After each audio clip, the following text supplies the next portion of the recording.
Assalamualaikum warahmatullahi wabarakatuh. Selamat malam semuanya. Terima kasih kepada Bapak Andi Sanmasri Bangun, selaku dosen pengampu mata kuliah teori akuntansi. Dan tak lupa juga kami ucapkan terima kasih kepada rekan-rekan yang telah hadir mengikuti perkuliahan hari ini. Pada pertemuan kali ini, kelompok kami akan memaparkan hasil pembuatan makalah tentang konsep laba.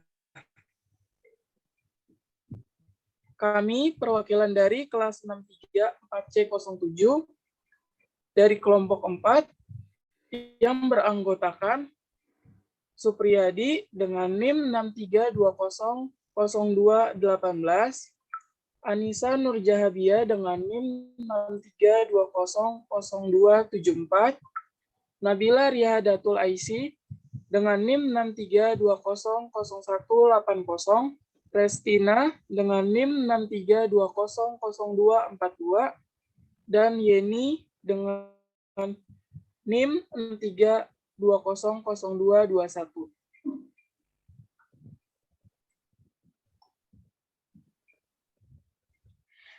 Satu, pengertian laba. Next. Laba merupakan suatu yang penting dalam laporan keuangan yang memiliki berbagai kegunaan dalam berbagai konteks. Dalam akuntansi, laba diartikan sebagai jumlah bersih yang didefinisikan oleh FASB, atau lebih spesifiknya laba komprehensif. Laba akuntansi merupakan selisih antara biaya dan pendapatan, karena akuntansi secara umum menganut konsep cost historis, konsep penandingan, dan asas akrual. Laba sering digunakan sebagai dasar untuk kebijakan dividen, pedoman investasi, serta pengembalian keputusan. Laba akuntansi berhubungan dengan pengukuran modal dan dalam kenyataannya digunakan analisis terhadap perubahan modal secara temporer. Oleh karena itu, para ahli berpendapat berbeda-beda tentang konsep laba, yaitu yang satu, ada Belkoni 1993 berpendapat bahwa laba merupakan pos dasar dan penting dari ikhtisar keuangan yang dimiliki yang berguna dalam berbagai konteks.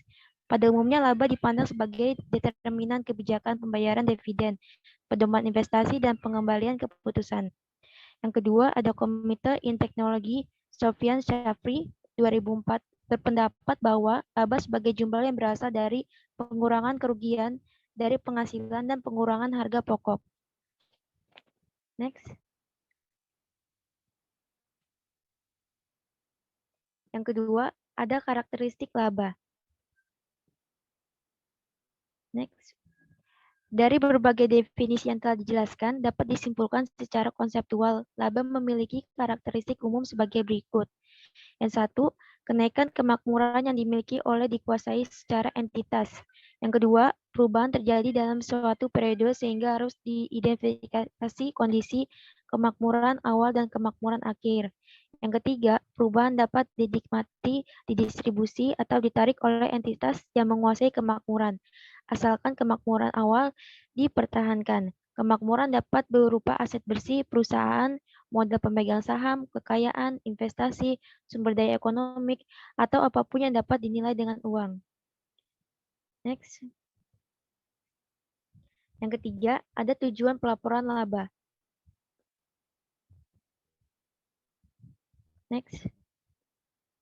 Pada dasarnya, masalah pada konseptual yang kuat pada penyajian laba yaitu pemisah laporan transaksi operasi dan pos-pos transaksi dengan pemilik. Pos-pos transaksi operasional dalam arti luas pada umumnya dilaporkan melalui laporan laba rugi, sedangkan pos-pos transaksi dengan pemilik dilaporkan melalui laporan perubahan ekuitas. Dalam konsep laba, perolehan laba perlu diketahui karena itu merupakan informasi yang sangat penting dalam suatu laporan keuangan. Secara umum, laba dihitung berdasarkan selisih biaya dan pendapatan diharapkan sebagai berikut. Dasar penilaian dan penentuan kelayakan tarif dalam perusahaan publik, alat pengendalian alokasi sumber daya ekonomi suatu negara, pengukur prestasi dan kinerja dan badan usaha, dasar pendistribusian dividen. Selanjutnya akan dibacakan oleh Yeni. 4. Fungsi perhitungan laba. Next.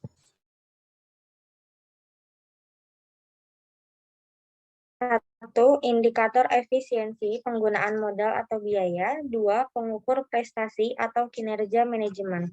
3. Alat motivasi bagi manajemen dalam pengelolaan perusahaan. 4.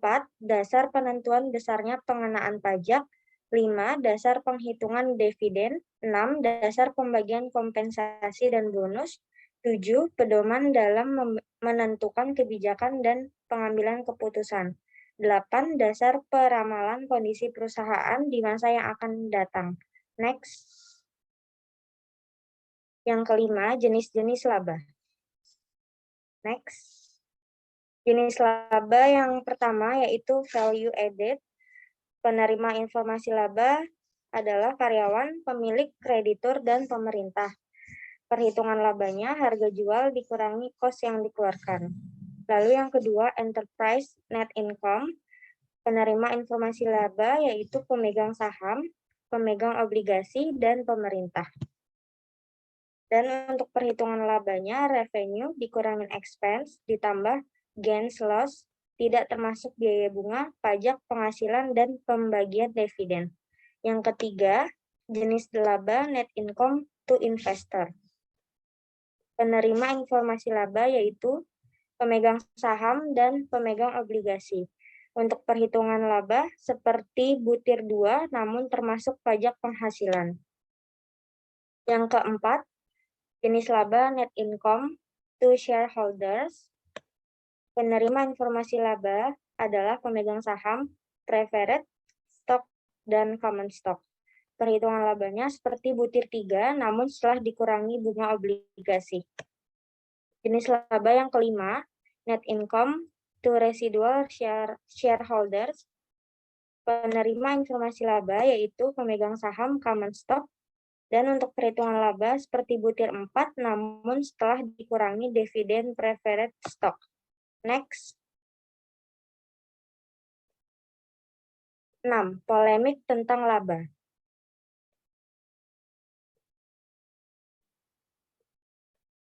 Laba merupakan informasi penting dalam suatu laporan keuangan. Angka ini penting untuk 1. Perhitungan pajak, berfungsi sebagai dasar pengenaan pajak yang akan diterima negara. 2. Menghitung dividen yang akan dibagikan kepada pemilik dan yang akan ditahan dalam perusahaan. Yang ketiga, menjadi pedoman dalam menentukan kebijaksanaan investasi dan pengambilan keputusan. 4. Menjadi dasar dalam peramalan laba maupun kejadian ekonomi perusahaan lainnya di masa yang akan datang. 5. Menjadi dasar perhitungan dan penilaian efisiensi. Yang keenam, menilai prestasi atau kinerja perusahaan atau segmen perusahaan atau divisi. Yang ketujuh, perhitungan zakat sebagai kewajiban manusia sebagai hamba kepada Tuhannya melalui pembayaran zakat kepada masyarakat. Next, akan dibacakan oleh rekan saya, Nabila. 7. Konsep laba pada tataran semantik, tataran sintaksis, dan tataran pragmatik. Next. Konsep laba pada tataran semantik. Konsep laba pada tataran semantik berkaitan dengan pertanyaan tentang bagaimana menginterpretasikan laba dan unsur-unsur apa yang harus dilampirkan oleh penyusun laporan keuangan pada simbol-simbol yang dapat digunakan untuk membantu menyajikan laba sebagai informasi yang berguna bagi pembaca laporan keuangan. Realisasi laba pada tingkat semantik meliputi 1. Penaksir kinerja. Profitabilitas adalah informasi semantik yang diharapkan dibawa oleh informasi akuntansi melalui laporan keuangan, yaitu objek, skala, dan hubungan. Profitabilitas terdiri dari 3 elemen, yaitu profit, durasi, dan tingkat sumber daya investasi. Dari ketiga komponen tersebut, ketika laba dikaitkan dengan tingkat investasi dapat diartikan sebagai ukuran efisiensi karena keduanya secara konseptual terkait. Laba dapat mewakili efisiensi kinerja dengan mengidentifikasi ROI atau pengembalian investasi, dan ROA atau pengembalian aset sebagai dasar untuk mengukur efisiensi. Next. 2. Konfirmasi ekspektasi investor. Penyusun laporan keuangan berusaha memberikan informasi dari pendapatan untuk meyakinkan investor tentang harapan mereka atas kinerja perusahaan yang sebenarnya direalisasikan. Oleh karena itu, manfaat dapat diartikan sebagai rekomendasi untuk menegaskan harapan tersebut. 3. Pengukur laba ekonomis. Laba ekonomi digunakan untuk menilai keuntungan suatu investasi dari sudut pandang investor.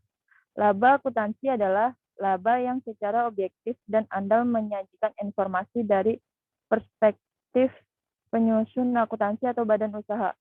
Penilaian laba ekonomi harus menggunakan informasi yang disajikan dalam laporan laba akuntansi. Karena laba akuntansi diharapkan dapat menyampaikan analisis dan perhitungan laba kepada investor, sehingga laba akuntansi dapat digunakan sebagai taksiran laba ekonomi. Next. B. Konsep laba pada tataran sintaksis. Konsep laba tingkat sintaksis memberikan aturan pengungkapan dalam bentuk standar akuntansi yang objektif dan prosedur untuk mengukur dan menyajikan angka laba dalam laporan keuangan.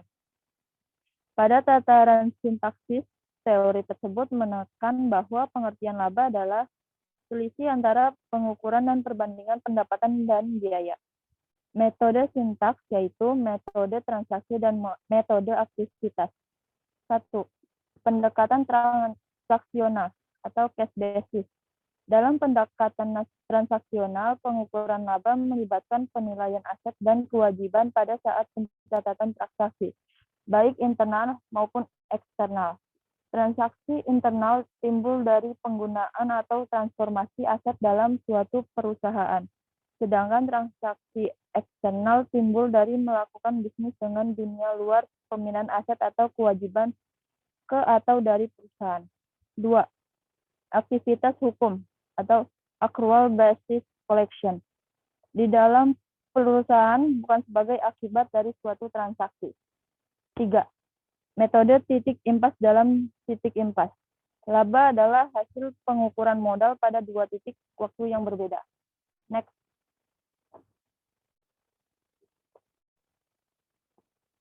C. Konsep laba pada tataran pragmatik. Konsep laba pada tingkat praktis berkaitan dengan respon informasi laba terhadap perubahan perilaku dan dampak dari proses pengambilan keputusan pengguna atau pembaca laporan keuangan. Peristiwa pengumuman laba suatu perusahaan dapat dikatakan mengandung informasi jika informasi tersebut menyebabkan perubahan meyakinkan pengguna pelapor dan mengarah pada perilaku tertentu.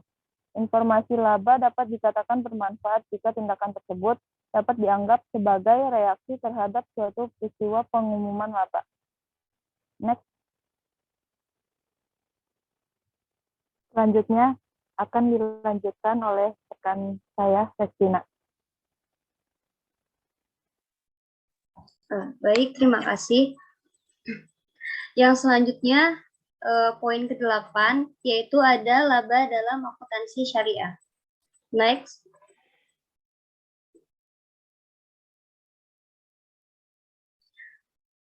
Laba dalam akuntansi syariah ini ditinjau dari 3 tingkatan, yaitu konsep laba akuntansi syariah pada tingkatan sintaksis, semantik, dan juga pragmatisme. Pada tingkatan sintaksis, konsep laba akuntansi syariah ini dapat dipahami dan dimengerti bagaimana laba dapat diukur dan bagaimana operasi yang digunakan akuntansi untuk memperoleh laba tersebut. Kemudian, pada konsep laba akuntansi di tingkatan ini menggunakan pendekatan aktivitas dan juga pendekatan transaksi secara berurutan. Pada tingkatan pragmatis, konsep laba akuntansi syariah dapat digunakan untuk menjelaskan relevansi informasi yang berkomunikasikan kepada pembuat keputusan dan perilaku dari pribadi atau kelompok sebagai akibat disajikannya informasi atas laba tersebut. Kemudian, adapun tujuan informasi laba pada tingkatan pragmatis dalam akuntansi syariah ini adalah untuk menentukan besarnya kewajiban zakat, laba sebagai dasar pengambilan keputusan dan kontraktual, dan juga laba sebagai alat beramal. Next. Yang selanjutnya akan dilanjutkan oleh rekan saya, Supriyadi. Silakan.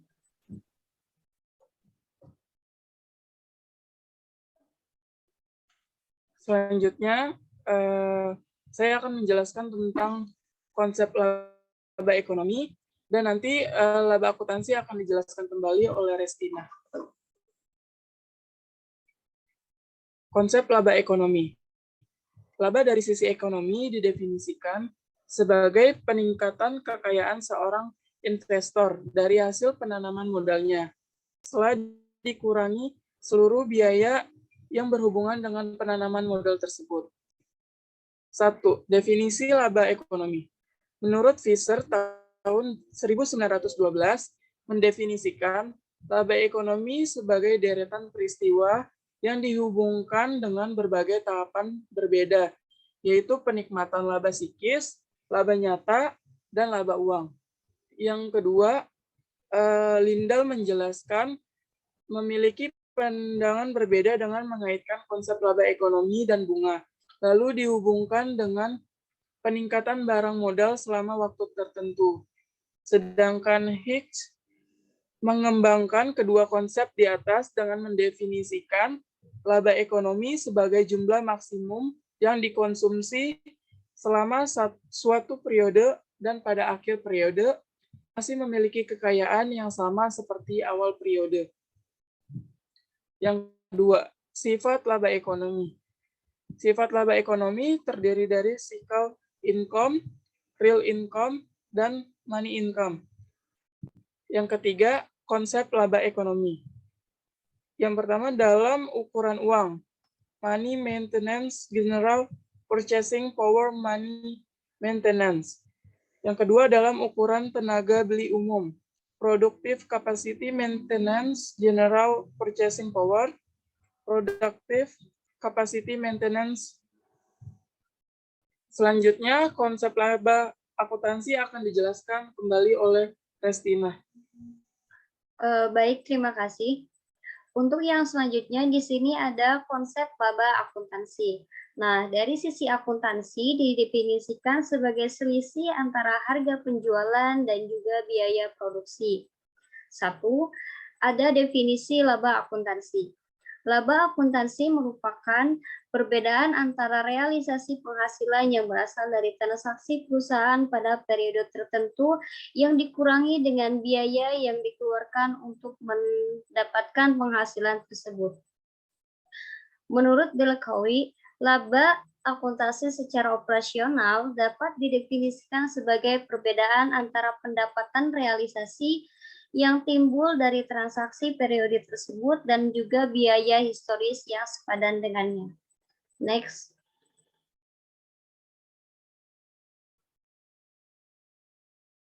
Nah, yang kedua di sini ada sifat laba akuntansi yang mana di sini mempunyai 5 sifat ya.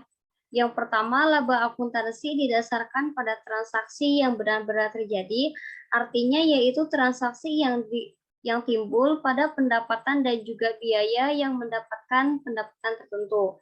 Nah, yang kedua, laba akuntansi didasarkan pada postulat atau periodik laba, artinya yaitu merupakan prestasi perusahaan dalam bidang keuangan pada periode tertentu. Yang ketiga, laba akuntansi didasarkan pada prinsip revenue yang memerlukan pengukuran dan juga pengakuan. Yang keempat, laba akuntansi memerlukan perhitungan terhadap biaya dalam bentuk biaya historis yang dikeluarkan perusahaan. Dan yang terakhir, laba akuntansi didasarkan pada prinsip matching, artinya hasil pendapatan dikurangi biaya yang dikeluarkan dalam periode yang sama. Next.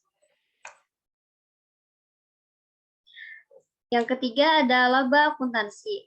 Nah, pada laba akuntansi dikenal konsep replacement cost income dengan dua komponen laba. Yaitu yang pertama di sini ada current operating profit, artinya perhitungan dari pengurangan biaya pengganti atau replacement cost dari penghasilan. Yang kedua ada realized holding gain and loss, yaitu perhitungan perbedaan antara replacement cost barang yang dijual dengan biaya historis barang yang sama. Next. Yang selanjutnya, poin 10 akan dilanjutkan oleh Supriyadi. Silakan.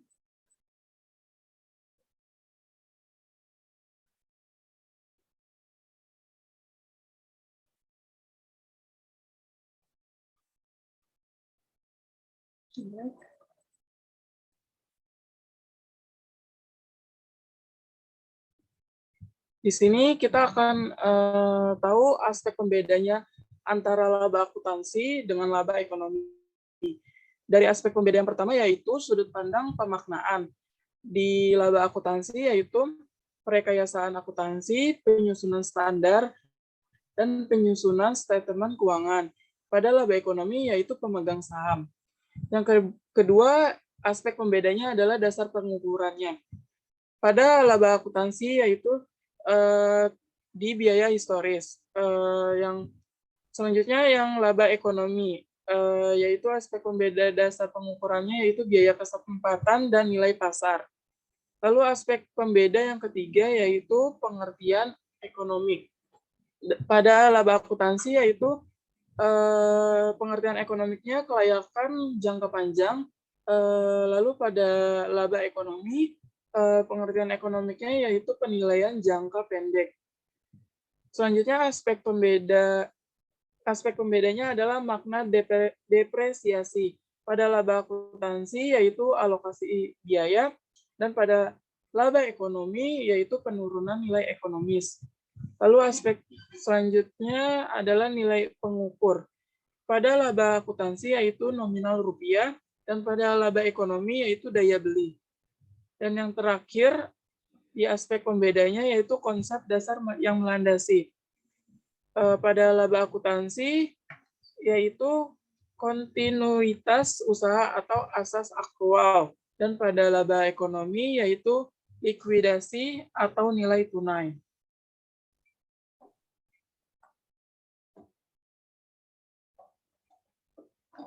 Sekian pemaparan makalah tentang konsep laba dari kelompok kami. Kurang dan lebihnya kami memohon maaf jika ada kesalahan dalam pemaparan. Kami juga mengucapkan banyak terima kasih kepada rekan-rekan yang sudah mengikuti pemaparan dari kelompok kami sampai selesai. Wabillahi taufiq wal hidayah. Wassalamualaikum warahmatullahi wabarakatuh.